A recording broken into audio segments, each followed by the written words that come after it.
AITA for suing my neighbor after their kid trespassed and fell into my koi pond? Let me start with why this situation hits me so hard. When I was a kid, my grandfather and I used to visit this botanical garden near his house. It had a gorgeous koi pond, and we'd sit there for hours feeding the fish, watching them glide through the water.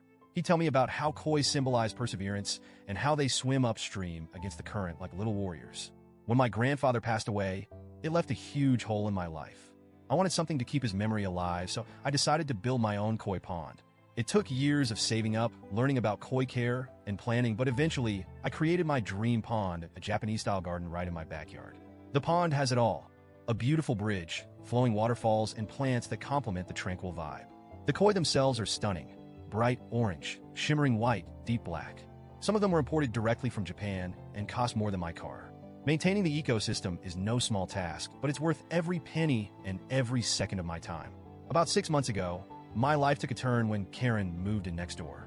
I know the name is overused, but she fits the stereotype perfectly. Karen is the kind of neighbor who thinks the world revolves around her. She's loud, entitled, and always has an opinion on things that don't concern her. With her came her son, Timmy, 8M. At first, I thought Timmy was just a curious, playful kid. He'd occasionally wave at me through the fence while I worked on my garden. I didn't think much of it until the day I caught him standing on the bridge over my pond, throwing rocks into the water. I calmly walked over and said, "Hey buddy, you can't be here. This is private property." Timmy just looked at me, shrugged, and said, "But I want to see the fish." I walked him back to his house and explained the situation to Karen. "Karen?" She laughed. "Oh, Timmy loves animals. Don't worry, he's harmless." I told her as politely as I could that my pond isn't just a decoration. It's a delicate ecosystem that requires a lot of care. Karen brushed it off and said, "Boys will be boys." Over the next few months, this became a recurring issue. Timmy would climb over my fence, run around my yard, and try to interact with the pond. Once, I caught him dumping cereal into the water because he thought the koi would eat it. Another time, he tried to pet one of the fish by reaching into the pond. Each time, I went to Karen. Each time, she dismissed it. "He's just a kid.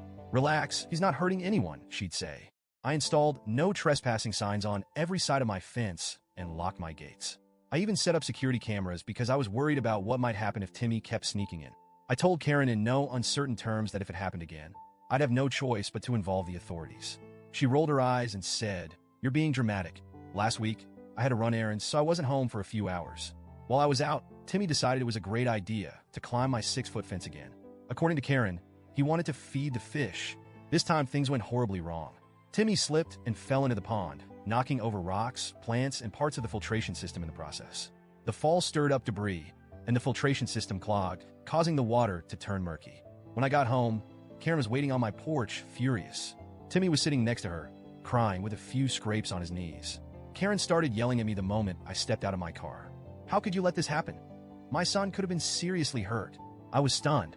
"Karen, your son wasn't supposed to be in my yard. I've told you a dozen times to keep him out." She shot back, "Well, you should have made your pond safer. What kind of person has a dangerous setup like this with kids around?" I couldn't believe what I was hearing. My private backyard, with its locked fence and clear signs, was suddenly my fault?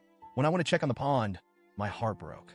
Several of my koi were floating lifelessly on the surface, stressed to death by the chaos.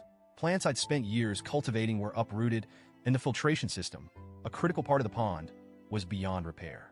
I tried explaining to Karen just how much damage her son had caused, but she wouldn't hear it. Instead, she demanded I pay for Timmy's medical bills, which, by the way, were for nothing more than a couple of Band-Aids. I refused. That's when Karen flipped the script. She started bad-mouthing me to the entire neighborhood, calling me heartless and accusing me of endangering children. Suddenly, I was the villain for wanting to protect something I'd poured my heart and soul into. After thinking it over, I decided enough was enough. I filed a lawsuit against Karen to cover the damages. Over $5,000 for the koi, the filtration system, and the restoration of the pond. Of course, Karen didn't take this well. She's been going around the neighborhood telling anyone who'll listen that I'm suing her because her son had an accident. She conveniently leaves out the part where Timmy trespassed multiple times despite repeated warnings. Some neighbors have sided with her, saying, "He's just a kid." Others agree that Karen needs to take responsibility. My friends are split too. Some think I'm being too harsh, while others believe this is the only way Karen will learn to parent her child. For me, this isn't just about the money. It's about principle. My koi pond isn't just a hobby. It's a deeply personal project that represents years of hard work and a connection to my late grandfather. To have it destroyed because someone didn't want to set boundaries for their kid, it feels like a punch in the gut. I didn't want to go down the legal route, but what else could I do? Karen refuses to take responsibility, and I can't let this slide. If I let her walk all over me now, what's to stop her from letting Timmy destroy someone else's property in the future? So, Reddit, AITA for suing my neighbor after her kid trespassed and ruined something so precious to me? Or should I have let it go because, as Karen loves to say, boys will be boys?